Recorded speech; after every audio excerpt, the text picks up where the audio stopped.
Marami pong pwedeng pagkabalahan ng mga bata ngayong panahon ng bakasyon. Imbis na tumambay, pwede sila mag-aral, magluto, gumuhit o kaya mag-taekwondo.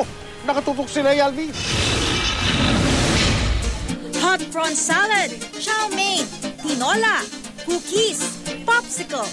Masasarap na mga pagkaing inihanda ng mga bata. Inabutan namin ang mga batang ito na seryosong nagluluto at nagbe-bake.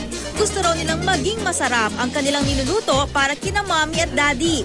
Masaya magluto, tsaka para matuto ko ng maraming dishes, tsaka para makatulong din sa bahay.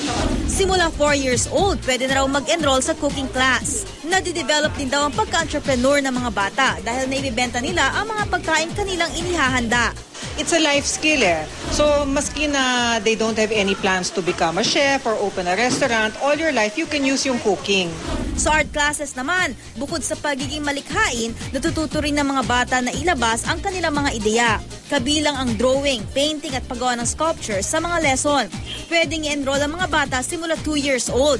Sa pagguhit pa lang, gumagana na ang malikhaing pag-iisip ng mga bata. I enjoy art because there's lots of things you can draw, paint. It's known in research na kids who engage in art activities develop their whole brain. So it's not just the left side or the right side of the brain. They become creative problem solvers. Kung physical activity naman ang hanap, nariyan ang taekwondo classes. Simula 3.5 years old, pwede nang mag-enroll. Maganda ng ehersisyo, natututo pa ang mga bata ng self-defense. Nagkakaroon daw ng self-confidence ang mga bata. Importante raw ito lalo't maraming mga bata ang nabibiktima ng bullying sa eskwelahan. Para matuto ako sumipa at saka mag-defense. When the kid knows who he is, it really helps the kid know his rights. It helps the child know if somebody is trying to step upon his rights.